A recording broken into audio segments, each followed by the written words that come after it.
YCP అధ్యక్షుడు జగన్మోహన్ రెడ్డి సినీ నటుడు అలీకి భారీ షాక్ ఇచ్చారని, దాంతో అలీ వైసీపీని వీడి టీడీపీ తీర్థం పుచ్చుకోబోతున్నారు అంటూ ఒక వార్త సోషల్ మీడియాలో చక్కర్లు కొడుతున్నటువంటి నేపథ్యంలో జగన్మోహన్ రెడ్డి అలీకి చేసినటువంటి ఆ మోసం ఏంటి, అలీకి ఇచ్చినటువంటి ఆ షాక్ ఏంటి అనే అంశాల మీద మనతో మాట్లాడేందుకు ప్రముఖ రాజకీయ విశ్లేషకులు కృష్ణకుమారి గారు మనతో ఉన్నారు. మేడంతో మాట్లాడదు. మేడం నమస్తే. మేడం నమస్తే.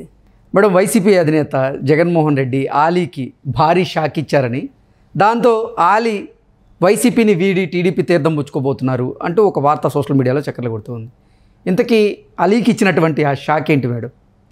అలీని పవన్ కళ్యాణ్ దగ్గర అలీకి చాలా స్నేహం ఉంది.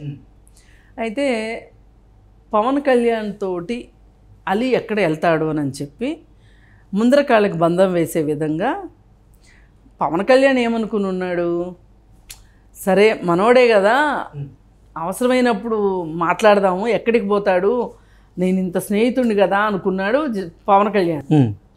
అలీకేమో వాళ్ళని వీళ్ళని పిలుస్తున్నాడు, నన్ను పిలవట్లేదు, ఒకవేళ నన్ను పిలిచే ఉద్దేశం లేదేమోనని కొంచెం ఊగిసలాట్లో ఉన్న అలీకి ఇలాంటి గ్యాప్లే కావాలి వైసీపీ పార్టీకి. అంటే అదేదో సినిమాలో ఒక డైలాగ్ ఉంది, బాగోదు కానీ చెప్పక తప్పదు. ఏంటంటే, మామూలు అమ్మాయిని పడేయటం కన్నా బ్రేకప్ అయ్యి ఉన్న అమ్మాయిని పడేయటం చాలా ఈజీ అని. ఓకే, అర్థమైందిగా మీకు? అలా ఒక రకంగా అలీ బ్రేకప్ అయిన కండిషన్లో ఉన్నాడు పవన్ కళ్యాణ్ తోటి. ఆ టైంలో వీళ్ళు సందు చూసేసుకుని క్యాప్చర్ చేశారు అలీని. చేసి ఆ తర్వాత పవన్ కళ్యాణ్ వివరణ కూడా ఇవ్వాల్సి వచ్చింది. మీ ఇద్దరు చాలా స్నేహితులు కదా, అలీ ఏంటి అటు వెళ్ళాడు అని. నేను అడగాల, అలీ నా ప్రాణ స్నేహితుడు, అలీ ఎక్కడికి పోతాడులే అనుకున్నాను నేను అన్న. ఇప్పుడు ముందు మనం మాట్లాడుకున్నానికి దీనికి కరెక్ట్గా సరిపోయింది. సరే అలీ వెళ్ళాడు అటు. అక్కడికి వెళ్ళిన తర్వాత అక్కడికి వెళ్ళటమే కానీ వెళ్ళిన తర్వాత వాళ్ళని వాడటం చాలా చాలా తక్కువ ఉంటుంది. ఎందుకంటే ఇది ఒక రకమైన స్ట్రాటజీ. ఓకే, చాలామంది ఆఫీసుల్లో కూడా ఏం చేస్తారంటే అతనికి సముచితమైన పోస్ట్ ఇచ్చే ఉద్దేశం ఉండదు, అలా అని వాళ్ళని వదులుకోవటం ఇష్టం ఉండదు. అందుకని ఏం చేస్తారంటే వాళ్ళని తీసుకున్నట్టు తీసుకుంటారు, ఏదో శాలరీ ఫిక్స్ చేస్తారు, ఏ బాధ్యత అప్పచెప్పకుండా కూర్చోబెడతారు. ఇది ఒక రకమైన శాడిజం అన్నమాట. ఇలా చాలామందిని జగన్మోహన్ రెడ్డి చేసిన సందర్భం ఉంది. అందులో భాగంగానే అలీ కూడా అక్కడికి వెళ్ళిన తర్వాత జస్ట్ ఏదో ఇస్తాడు అలీ అనుకుంటే, అలీకి ఇప్పుడు మామూలుగా బండికి గడ్డి కట్టి గుర్రాన్ని పరిగెట్టించడం అలవాటు కదా, మనం మాట్లాడుకున్నాం చాలాసార్లు. ఆ విధంగా పరిగెట్టించి అతని చేత మైనారిటీ వర్గాల్లో కావచ్చు, ఎక్కడైనా ఏదైనా ఎలక్షన్స్లో అలీని బాగానే వాడుకున్నారు. అంటే ఆయన సామాజిక వర్గంలో, అంటే మైనారిటీలు ఎక్కువగా ఉన్న నియోజకవర్గాల్లో ప్రచారం చేయించుకున్నారు. దాని ద్వారా లబ్ధి కూడా పొందారు. అయిన తర్వాత అతనికి ఎలక్ట్రానిక్ మీడియా ప్రచారకర్తగా ఆయనకి ఆ డిపార్ట్మెంట్ అప్పచెప్పారు. నిజానికి అలీ వర్తకు కావచ్చు, అలీకి ప్రస్తుతానికి ఉన్న ఫాలోయింగ్కి కావచ్చు, అతనికి అది చాలా చిన్న పని. అది నిజంగా ఈ విషయంలో అలీ చాలా ఓర్చుకున్నాడనే చెప్పొచ్చు. అంటే అతని స్థాయికి తగిన గుర్తింపు రాలేదంటారు? రాలేదు. సరే, వస్తుంది సందర్భం వచ్చినప్పుడు. అలీ చిన్నప్పటి నుంచి నటుడు, సందర్భాన్ని బట్టి వెయిట్ చేయటం అతనికి తెలుసు. సినిమా వాళ్ళకి చాలా వెయిటింగ్ ఉంటాయి, కష్టాలు. ఇప్పుడు ఒక్కోసారి అవకాశాలు రాలేదనుకోండి, వెయిట్ చేస్తారు. మరి అది వాళ్ళ వృత్తిలో భాగంగా అతనికి కూడా అలవాటు ఉండి పాపం బాగానే ఎలక్ట్రానిక్ మీడియాకు సంబంధించిన ప్రచారకర్తగా అతను చేయగలిగిందంతా అతను చేశాడు. కానీ ఇప్పుడు ఎలక్షన్స్లో అతనికి ఎమ్మెల్యే కానీ ఎంపీ కానీ ఇస్తారు అనుకున్నారు. అసలు అతను తీసుకొచ్చినప్పుడే ఏ రాజ్యసభ ఇస్తారు అని అనుకున్నారు. అనుకుంటే ఇవ్వాలి అనుకున్న ప్రతి సందర్భంలోనూ అటు బీజేపీ నుంచి వచ్చిన ఒత్తిడి వల్ల అంబానీ తాలూకు మనిషికి ఒకసారి ఎంపీ ఇచ్చారు.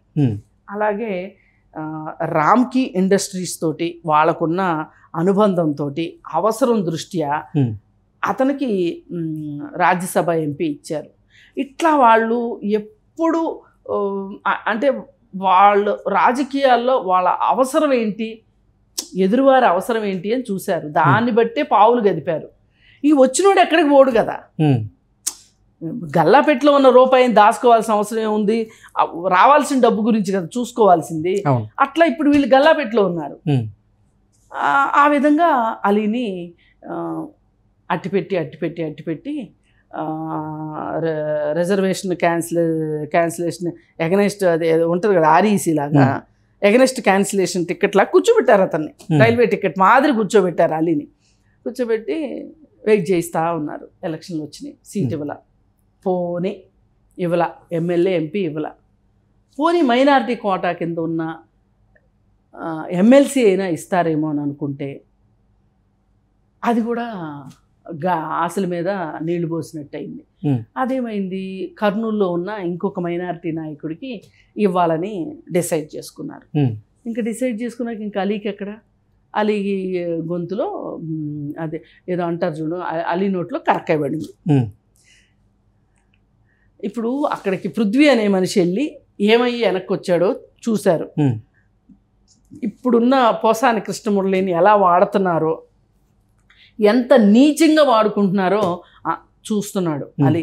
ఇంత చూసిన తర్వాత ఇంకా ఆ పార్టీలో ఆశలు పెట్టుకొని ఉండటము అనేది ఎంతవరకు సమంజసమో అలీయే ఆలోచించుకోవాలి. పైగా 99 అబద్ధాలు ఆడాడు దేంట్లో, మేనిఫెస్టో విషయంలో. ఇంతమంది, ఇన్ని కోట్ల మంది ప్రజల కంటే నువ్వు ఒకడు ఎక్కువ అవుతావా? ఎవడైనా ఆలోచించుకోవాల్సింది ఇది. ప్రజల్నే ఎర్రోళం చేశాడు. మీకు అసలు నేను మందే అమ్మను అని దొంగ మందు అమ్ముతున్నాడు, వాళ్ళ ఆరోగ్యాలు పాడయ్యేటట్లు. కరెంటు బిల్లులు పెంచను అని కరెంటు బిల్లులు పెంచుతున్నాడు. ఉచిత కరెంట్ ఇస్తాను అని ఇవ్వలేదు.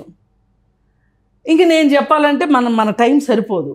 ఇన్ని చూసిన తర్వాత కూడా అలీకి జ్ఞానోదయం అవ్వలేదు అంటే అలీ స్వార్థంతోనే అక్కడ ఉన్నాడు. అందరి సంగతి ఎట్లా పోతే నాకెందుకు, నాకైతే పోస్ట్ వస్తుంది కదా, నాకు కావాల్సింది నాకు, అందరూ ఏం సంకరాకపోతే నాకెందుకు అనుకున్నాడు. అనుకుంటే నువ్వు కూడా సంకరాకపోయావు. ఇప్పుడు జరిగింది ఏంటి అంటే, అందరికి ఏం జరుగుతుందో చూసి కూడా నాకు మంచి జరుగుతుంది అని నమ్మావు కాబట్టి నీకు జరగాల్సిన శాస్తి జరిగింది. ఇప్పుడు ఈ పెద్ద మనిషి వచ్చి టీడీపీలో చేరతాడు అని చెప్పి ఒక ఊహాగానం నడుస్తుంది. అంటే అసలు ఫస్ట్ అసెంబ్లీ స్థానమో లేదంటే పార్లమెంటు స్థానమో ఆశించారు. కానీ జగన్మోహన్ రెడ్డి మూడి చేయి చూపించడంతో పోనీ 2 సంవత్సరాల తర్వాత రాజ్యసభ అయినా అవకాశం ఇస్తాడేమో అంటూ ఆయన టికెట్ ఇవ్వకపోయినప్పటికీ వైసీపీలో కొనసాగుతున్న నేపథ్యంలో జగన్మోహన్ రెడ్డి ఆ రాజ్యసభ స్థానాన్ని కూడా వేరే వారికి ఆఫర్ చేయడంతో ఇక చేసేదేమీ లేక ఇప్పుడు ఏం చేశాడు, ఈయన అసమ్మతిని ఎంతో కొంత తెలిపాడు. అక్కడ ఆయన ఆక్రోశాన్ని వెళ్ళగక్కేసరికి అలీ ఎలాగో మనతో ఉండేటట్లు కనపడట్లేదని స్టార్ కాంపెయినర్ల జాబితాలో కూడా అలీ పేరు లేదు. అంటే ఇక దీన్ని బట్టి ఏమైందంటే మనకు అర్థమైంది, ఇక అలీ బయటకు వచ్చే ముహూర్తం ఖరారైంది. మామూలుగా లోపలికి వచ్చే ముహూర్తాలు ఖరారవుతాయి ఎక్కడైనా సరే. ఇక్కడ ఏంటంటే పూర్తిగా మామూలుగా అన్నిసార్లు జరిగినట్టే ఇప్పుడు కూడా ఏంటంటే బయటకు వచ్చే ముహూర్తం ఖరారైందని దీన్ని బట్టి అర్థమైంది మనకి. ఇప్పుడు దీని సందర్భంగా మనకు అర్థమైంది ఏంటయ్యా అంటే, మీరు అతిగా ఆశలు పెంచుకుంటే మీకు ఇలాంటి ఆశాభంగాలు తప్పవు. వైసీపీలో